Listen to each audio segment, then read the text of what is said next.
হবেন ভারতীয় ক্রিকেটে কিং কোহলির উত্তরসূরি? কার হাতে উঠবে ভারতীয় দলের রাশ? এবার এই প্রশ্নের উত্তর দিলেন হরভজন সিং। গিল বা রাহুলকে বাদ দিয়ে এই তারকা হবেন আগামী কিং, বললেন হরভজন সিং। কিন্তু কার কথা বললেন তিনি?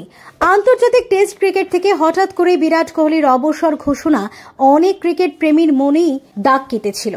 বিসিসিআইয়ের চাপে এই তারকা ব্যাটসম্যান সরে যেতে বাধ্য হয়েছেন বলেও প্রশ্ন তুলেছেন অনেক বিশেষজ্ঞ। এরই মধ্যে রোহিত শর্মা এবং বিরাট কোহলিকে বাদ দিয়ে বিসিসিআই ইংল্যান্ডের বিপক্ষে নতুন টেস্ট দলের ঘোষণা করেছে। এই দলে একাধিক তরুণ ক্রিকেটারদের সঙ্গে অভিজ্ঞ ক্রিকেটারদের ভারসাম্য রক্ষা করার চেষ্টা করেছেন নির্বাচকরা।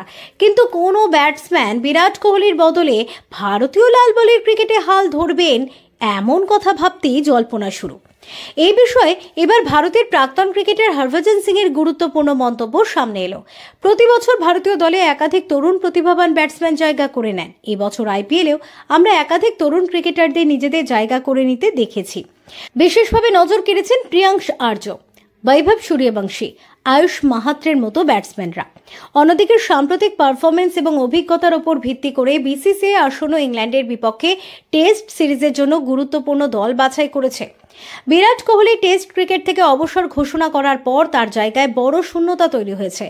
এবার লাল বলের ক্রিকেটে 3 নম্বরে কোন ব্যাটসম্যান জায়গা করে নেবেন সে বিষয়ে হরভজন সিং নিজের মূল্যবান বক্তব্য প্রকাশ করেছেন।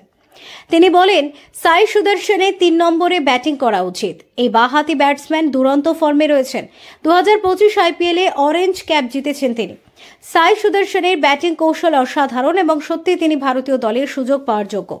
তরুণ ব্যাটসম্যান হিসেবে সাই সুদর্শন গত কয়েক বছরে আইপিএল এবং ঘরোয়া ক্রিকেটে ধারাবাহিকভাবে সফল ব্যাটসম্যান হিসেবে নিজের জায়গা করে নিয়েছেন। এবছর আইপিএলে গুজরাট টাইটান্সের হয়ে তিনি বিধ্বংসী ফর্মে ছিলেন। তার ব্যাট থেকে 15 ম্যাচে আসে 759 রান। এই তরুণ তারকা 6টি অর্ধশতরানের সঙ্গে একটি দুরন্ত শতরান করে রীতিমতো চমক দিয়েছেন। এর ফলে এই বছর আইপিএলের সর্বোচ্চ রান সংগ্রহকারী হিসেবে অরেঞ্জ ক্যাপ জয় করেছেন সাই সুদর্শন। প্রথম শ্রেণীর ক্রিকেটে এই ব্যাটসম্যান 29 ম্যাচে 1957 রান সংগ্রহ করেছেন। ফলে তিনি ভারতীয় টেস্ট দলে 3 নম্বরে ব্যাট করলে দল অনেকটাই ভরসা পাবে বলে বিশেষজ্ঞরা মনে করছেন। অন্যদিকে নতুন অধিনায়ক হিসেবে শুভমান গিলের ওপরেও অনেক দায়িত্ব থাকতে চলেছে। এই তারকা ব্যাটসম্যানও চলতি আইপিএলে ব্যাট হাতে দুরন্ত ফর্মে ছিলেন। তিনি এই টুর্নামেন্টে 15 ম্যাচের সংগ্রহ করেছেন 650 রান।